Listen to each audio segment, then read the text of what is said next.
જે ભ્રષ્ટ શાસકોના પાપે આ વડોદરામાં પૂર આવ્યું, આજે એની વાર્ષિક પુણ્યતિથિ 12 કરતાં વધારે લોકોએ આ પૂરમાં જીવ ગુમાવ્યો। વડોદરામાં પૂરના કારણે જે લોકોએ જીવ ગુમાવ્યો એમને શ્રદ્ધાંજલિ પણ આપણે આપીએ છીએ। સાથે સાથે આ 1 વર્ષની અંદર આ ભ્રષ્ટ ભાજપના શાસકો દ્વારા વડોદરાને જે ખાડોદરા બનાવ્યું, વડોદરા શહેરની જે દુર્દશા કરી, વડોદરામાં જે રીતે કોર્પોરેશન જેનું નામ વડોદરા મહાનગર સેવા સદન છે, પરંતુ આ ભ્રષ્ટ શાસકોના પાપે વડોદરા મહાનગર મેવા સદન થઈ ગયું। ફાયર બ્રિગેડના સંસાધનોમાં ભ્રષ્ટાચાર, વિશ્વામિત્રીને ઊંડીને પહોળી કરવામાં ભ્રષ્ટાચાર, લાકડાને માટીમાં ભ્રષ્ટાચાર અને જીવતા જીવતો આ ભાજપના રાજમાં વડોદરાના નગરજનોને સુખ શાંતિ નથી, પરંતુ મૃત્યુ બાદ પણ જ્યારે માણસની અંતિમ ક્રિયા સ્મશાનમાં જાય તો એમાં પણ ભ્રષ્ટાચાર। જે રીતે એક મૃતદેહ પાછળ 7,000નો ખર્ચો આ કોર્પોરેશન ચૂકવશે, જે સેવાકીય સંસ્થાઓ આ સ્મશાનમાં બહુતાજી સ્મશાનો હોય કે વડોદરા શહેરના જે 31 સ્મશાનો છે એમાં જે સેવાકીય સંસ્થાઓ સ્મશાનમાં કામ કરતી હતી, એની સામે આ સ્ટેન્ડિંગ કમિટી ભાજપના નેતાઓ ભેગા થઈને મલાઈ ખાવા માટે જે રીતે ખાનગી સંસ્થાઓને નફો કરવા માટે સ્મશાનમાં પણ આ લોકોએ ભ્રષ્ટાચાર કર્યો છે। ફાયર બ્રિગેડના સંસાધનો આજે 20 રૂપિયાની સિસોટી હોય તો એના 3300 રૂપિયા ચૂકવાયા। 50 રૂપિયાનું લાઇટર જે માતાઓ બહેનો ઘરમાં રસોઈ બનાવે, આજે એ સ્ટીલનું લાઇટરની કિંમત 50 રૂપિયા, પરંતુ આ લોકો તો જાણે ચાંદીનું લાઇટર ખરીદ્યું હોય એટલે 5,000 રૂપિયા। અને સિસોટી જ્યારે સોનાની ખરીદી હોય એ રીતે 3300ની સિસોટી। એટલે કોઈ વિસ્તાર, કોઈ વિભાગ આ વડોદરામાં કોર્પોરેશને ભાજપના નેતાઓએ ભ્રષ્ટાચાર કરવામાં છોડ્યો નથી। આજે વડોદરાની પ્રજા ત્રસ્ત છે આ ભાજપના નેતૃત્વથી। વડોદરાની પ્રજા ભાજપના કોર્પોરેટરો, ધારાસભ્ય, સાંસદ આ લોકો ખાલી ફોટો સેશન કરાવે પણ પ્રજાના કામ કરતા નથી।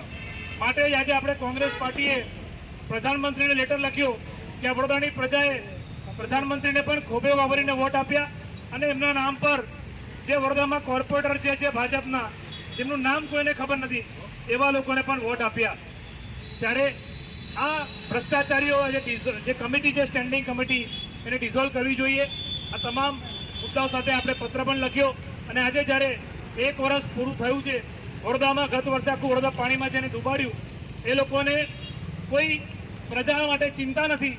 વડોદરાની પ્રજા ટેક્સ ભરીને થાકી ગઈ, એની સામે પ્રજાને વેરાનું વળતર ના મળે અને સામે ઉપરથી તમામ મુદ્દાઓ પર જે ભ્રષ્ટાચાર કરવામાં આવ્યો છે એ તમામ મુદ્દાઓને લઈને કોંગ્રેસ પાર્ટી આપણે સૌ આગામી દિવસોમાં પણ વડોદરાની પ્રજા વચ્ચે જઈને આપણે આવા કાર્યક્રમ કરતા રહીશું। આજે કોંગ્રેસ પરિવારના તમામ આગેવાનો અહીંયા કોંગ્રેસ કાર્યાલયની બહાર જ્યારે વરસાદ પડી રહ્યો છે તે છતાં આજે પ્રજાના પ્રશ્નો માટે આપણે સૌ ઊભા છે અને પ્રજાના પ્રશ્નોને વાચા આપવા માટે આપણે સૌ કટિબદ્ધ પણ છે। ત્યારે આ ભ્રષ્ટાચારી જનતા પાર્ટી જે છે એના ભ્રષ્ટાચારથી મુક્તિ અપાવવા માટે આપણે સંકલ્પ લઈએ છીએ કે જે લોકોએ વડોદરાને પાણીમાં ડૂબાડ્યું, જે લોકોએ મહારાજા સયાજીરાવ ગાયકવાડના વડોદરાને ખાડોદરા બનાવ્યું, જે લોકોએ સિસોટીના નામે ભ્રષ્ટાચાર કર્યો, લાઇટરના નામે ભ્રષ્ટાચાર કર્યો, ત્યારે ભારતીય જનતા પાર્ટીની સિસોટી આવનારા દિવસમાં વાગી જવાની છે અને આ વડોદરાની પ્રજા આ ભાજપની સિસોટી વગાડશે, એ દિવસો પણ દૂર નથી। ત્યારે આપણે બધા આ ભ્રષ્ટાચારી જનતા પાર્ટીની સામે આંદોલન કરીને પ્રજાને ન્યાય અપાઈશું।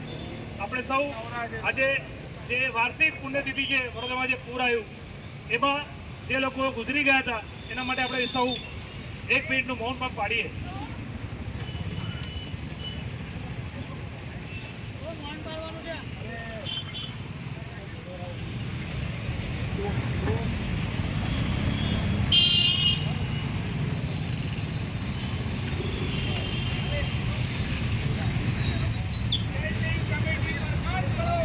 भ्रष्टाचार बंद करो,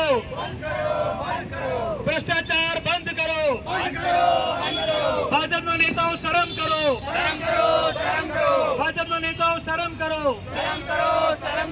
अरे मेयर वगाड़े सिसोटी, मेयर वगाड़े मेयर वगाड़े भ्रष्टाचार नहीं, भ्रष्टाचार नहीं, भ्रष्टाचार बंद करो, भ्रष्टाचार बंद करो। वडोदराने न्याय आपो, न्याय आपो, न्याय